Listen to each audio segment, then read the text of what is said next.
brother called Nasiruddin, that why are you absconding in Malaysia?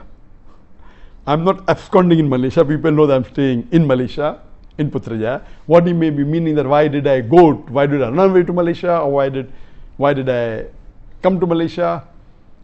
And you know that there was an allegation by the Indian government because of the popularity, and many people were accepting Islam, and the new government, the BJP government, again is a Muslim, and they had a lot of agenda. So they laid allegation against me, first on terrorism, they could not prove it. Then they said hate speech, they could not prove it. Then they went to money laundering, that also they cannot prove it. Then they tried to give me a bait and tried to convince me to come back at a compromise, which I didn't agree. Basically, I did Hijrah. And Hijrah for the sake of Allah subhanahu wa ta'ala. I, being a da'i, when I felt that my life was in danger, I did Hijrah. And this is the sunnah of the prophets and the sunnah of Muhammad sallallahu alaihi wasallam.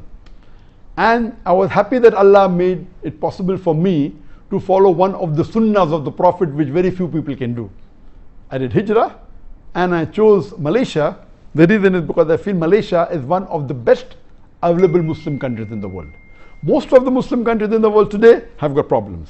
The best available amongst the Muslim countries, more than 56 that are there, I felt Malaysia was the best. That is the reason I came here.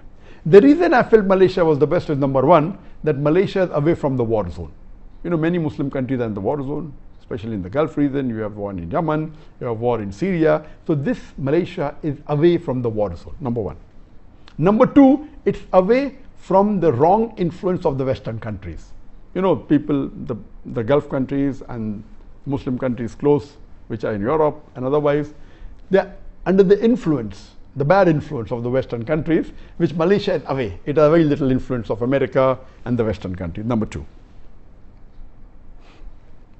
Number three, Malaysia is the country which has the strongest passport amongst the Muslim countries.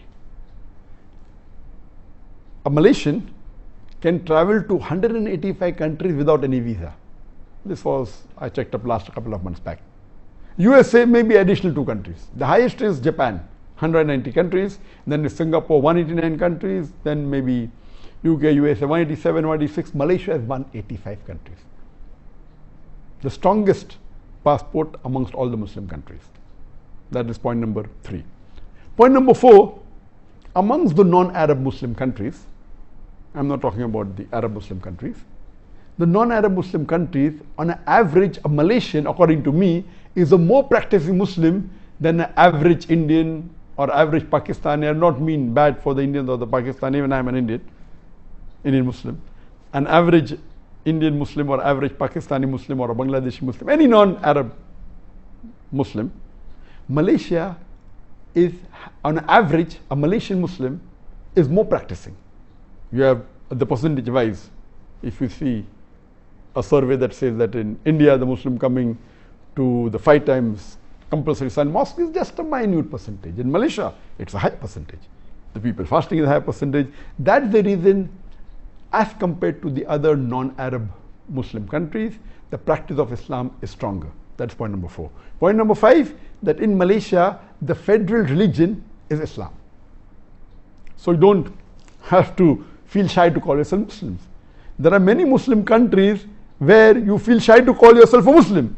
The majority are Muslims, more than 90% are Muslim, but because of the atmosphere, because of the so-called secular government calling themselves Muslims.